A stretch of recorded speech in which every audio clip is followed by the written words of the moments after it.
Tabuk യുദ്ധസമയം മുസ്ലിങ്ങൾക്ക് പ്രയാസങ്ങളുടേതായിരുന്നു.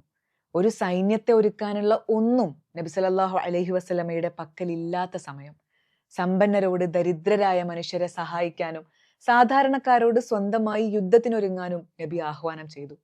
അപ്പോഴാണ് ഒരു സംഘം പാവപ്പെട്ട വിശ്വാസികൾ തങ്ങൾക്ക് യുദ്ധത്തിന് തയ്യാറെടുക്കാനായി സൗകര്യങ്ങളൊന്നുമില്ല എന്നും സഹായിക്കണമെന്നും ആവശ്യപ്പെടാൻ അബൂ മൂസൽ അശ്അരിയെ നബി സല്ലല്ലാഹു അലൈഹി വസല്ലമയുടെ അടുക്കിലേക്ക് അയക്കുന്നത്. അദ്ദേഹം ചെന്ന് നബിയോട് കാര്യങ്ങൾ പറഞ്ഞു. പക്ഷെ നിരാശയായിരുന്നു ഫലം. ആ സമയത്ത് റസൂല് വല്ലാത്തൊരവസ്ഥയിലായിരുന്നു. നബി സല്ലല്ലാഹു അലൈഹി വസല്ലമ മോശം കരുതി കാണുമോ എന്ന് കരുതിയും വേണ്ട സഹായം ലഭിക്കാത്തതാലോചിച്ചും അബൂ മൂസൽ അശ്അരി ആകെ ദുഃഖിതനായി. തിരിച്ചു ചെന്ന് ജനങ്ങളോട് കാര്യം പറഞ്ഞു. അല്പനേരം കഴിഞ്ഞപ്പോഴതാ ബിലാൽ റളിയല്ലാഹു അൻഹു എന്ന് പറയുന്നു, നിങ്ങളെ നബി വിളിക്കുന്നുണ്ട്. അദ്ദേഹം നബി സല്ലല്ലാഹു അലൈഹി വസല്ലമയെ ചെന്ന് കാണുകയും അദ്ദേഹത്തിന്റെ ജനങ്ങൾക്കുള്ള സഹായങ്ങൾ റസൂൽ സല്ലല്ലാഹു അലൈഹി വസല്ലമ ചെയ്തു കൊടുക്കുകയും ചെയ്തു. സന്തോഷവാനായി തിരിച്ചെത്തിയ അദ്ദേഹവും കൂട്ടാളികളും യുദ്ധത്തിന് തയ്യാറാവുകയും ചെയ്തു. ആദ്യത്തെ തവണ ഏറെ ക്ലേശകരമായ അവസ്ഥയിലായിരിക്കുമ്പോൾ സഹായം ചോദിച്ചു ചെന്നതിനായിരുന്നു റസൂൽ സല്ലല്ലാഹു അലൈഹി വസല്ലമയുടെ മുഖത്ത് അല്പം കോപം പ്രകടമായത്. പിന്നീട് സഹായിക്കാമെന്ന അവസ്ഥ വന്നപ്പോൾ അവിടുന്ന് ശാന്തമാവുകയും അദ്ദേഹത്തെ വിളിച്ച് സഹായിക്കുകയുമായിരുന്നു.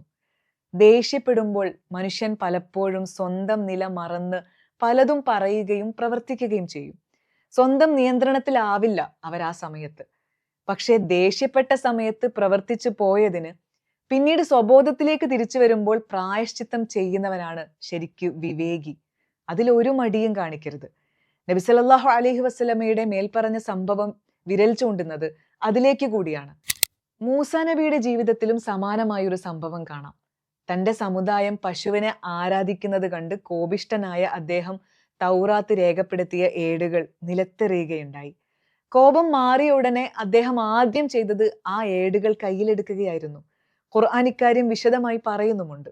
അതുകൊണ്ട് പരമാവധി ദേഷ്യപ്പെടാതിരിക്കുക. അങ്ങനെ സംഭവിച്ചു പോയാൽ പറ്റിയ തെറ്റ് തിരുത്തുകയും ചെയ്യുക. ഇത് രണ്ടും ചെയ്യാതെ അഹങ്കാരത്തിന്റെയോ അഭിമാനത്തിന്റെയോ പുറത്ത് തെറ്റ് തിരുത്താതെ രണ്ട് തെറ്റുകൾ ഒരുമിച്ച് ചെയ്യുന്നതിന്റെ പാപം തലയിലേറ്റരുത്. അള്ളാഹു അനുഗ്രഹിക്കട്ടെ.